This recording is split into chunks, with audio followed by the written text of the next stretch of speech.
इंसान अपने गांव में अपने दुखों से दुखी था।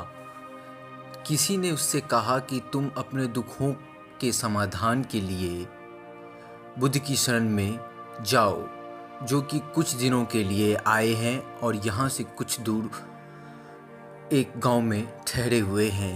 निश्चित ही वह तुम्हारे दुखों का समाधान कर देंगे।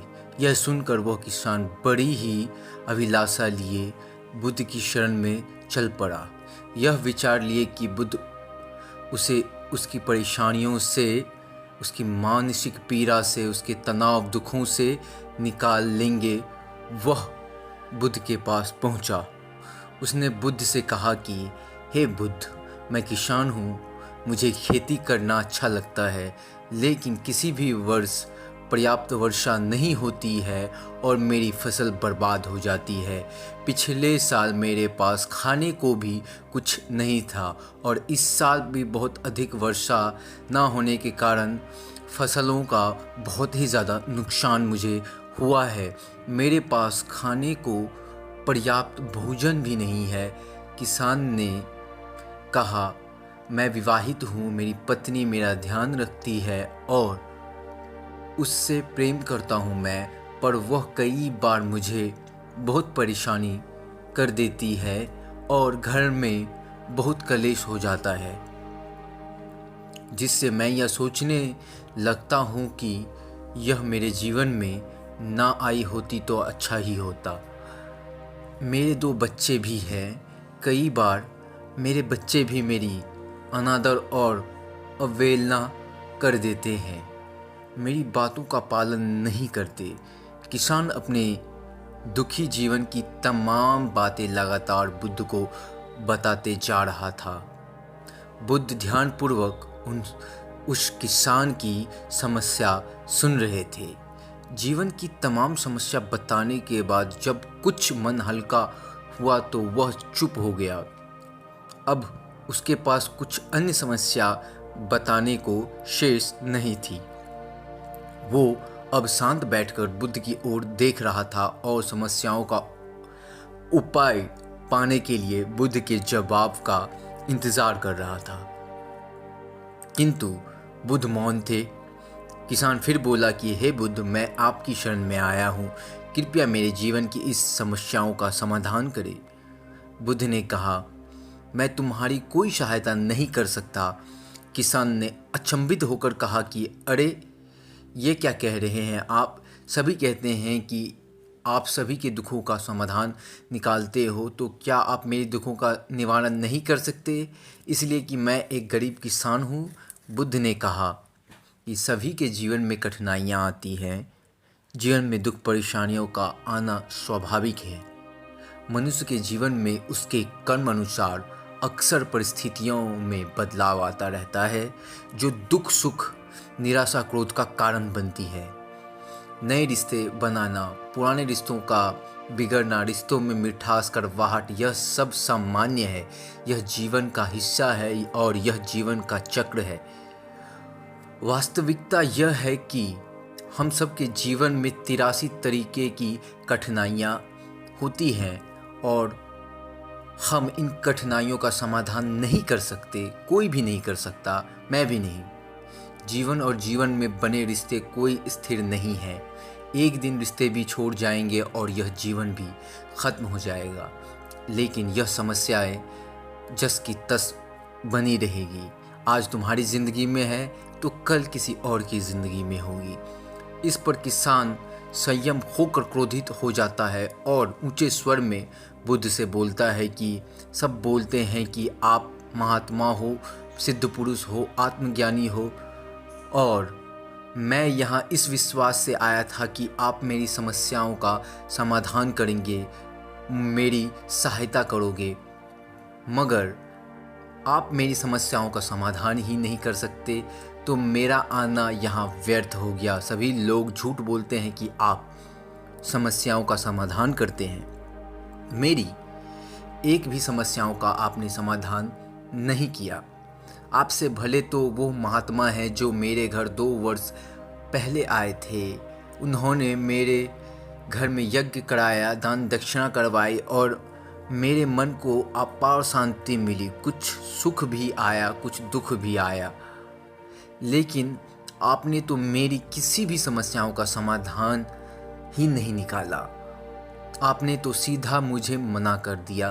बुद्ध ने कहा, क्या तुम्हारे वो सब करने से जीवन के सभी दुख समाप्त हो चुके हैं? इतना करने के बाद भी तुम अब इतने परेशान क्यों हो? अब तो पहले से ही अधिक दुखी और दुखों से घिर गए हो। तात्पर्य यह है कि जीवन में दुख कभी भी समाप्त नहीं होता। किसान ने कहा, तो क्या मैं ये मान लूं कि आप मेरी कोई मदद नहीं कर सकते? यदि आप इतनी छोटी छोटी बातों का समाधान नहीं कर सकते तो आपकी शिक्षाएं किस काम की? बुद्ध ने कहा, मैं तुम्हारी 83वां समस्याओं का समाधान तो नहीं कर सकता, पर मैं तुम्हारी 84वीं समस्याओं का जो है वो समाधान ज़रूर कर सकता हूँ। किसान ने अचंभित होकर कहा कि 84वां समस्या, वह कौन सी समस्या है बुद्ध? बुद्ध ने कहा कि वह यह है कि तुम नहीं जानते कि तुम्हारे जीवन में कोई समस्या हो, तुम यह चाहते ही नहीं हो, इसीलिए इस समस्या के कारण ही तुम्हारी सारी समस्याओं का जन्म हुआ है। अगर तुम इस बात को स्वीकार कर लो कि जीवन में समस्या होती है और समस्या जीवन का हिस्सा है, तो तुम्हारे जीवन की समस्या विचलित नहीं कर पाएंगी। तुम जीवन में आने वाली समस्याओं से इसलिए विचलित हो क्योंकि तुम्हें लगता है कि तुम दुनिया में सबसे ज़्यादा दुखी हो, जबकि सच्चाई यह है कि हर किसी को अपने ही दुख सबसे अधिक लगता है। लेकिन जिस दिन से तुम यह समझना शुरू कर दोगे कि बाकी लोगों के मुकाबले दुख तो बहुत कम है तुम्हारे पास, तुम उस दिन से कोई भी दुख तुम्हें प्रभावित नहीं कर सकती। जब तुम यह चाहते रहोगे कि जीवन में कोई समस्या ना आए और मैं हर दुख तकलीफ से बचा रहूं, तो यह असंभव है। ऐसे में तो हर छोटे से छोटे दुख भी तुम्हें बेचैन कर देगी, तुम्हारी मानसिकता शांत को भंग कर देगी, तुम्हारी शांति समाप्त कर देगी। यदि तुम्हारे जीवन में कठिनाइयाँ बिल्कुल खत्म कर दी जाए, तुम्हें हर रोज़ हर पल बिना दुख कठिनाइयों का जीवन जीने को मिले, तो तुम अधिक समय तक जीवन जी नहीं पाओगे। एक समय ऐसा आएगा कि रोज़ वैसा जीवन जीकर तुम जिंदगी से पूरी तरह तंग आ जाओगे, बोर हो जाओगे, क्योंकि जीवन में हद से ज़्यादा कोई भी चीज़ जीवन के लिए भयानक समस्या खड़ी कर देती है। आरामदायक जीवन जीकर मन और शरीर दोनों से अपंग हो जाओगे, तो क्या फ़ायदा ऐसी जीवन का जो तुम्हें बाद में नर्क जैसी जीवन जीने पर मजबूर कर दे। जिस तरह खूब भूख लगने पर ही भोजन करने का और खूब प्यास लगने पर ही पानी पीने का असल आनंद प्राप्त होता है, ठीक उसी प्रकार जीवन की समस्त दुख परेशानियों को झेलने के बाद ही सुख का आनंद प्राप्त होता है। इसीलिए जीवन में अलग अलग प्रकार से अलग अलग रूप में सुख दुख आते ही रहेंगे। हम चाह कर भी जीवन से सुख दुख खत्म तो नहीं कर सकते, लेकिन इनसे इतना ऊपर ज़रूर उठ जा सकते हैं कि कोई भी बड़ी से बड़ी समस्या मन को विचलित ना कर सके।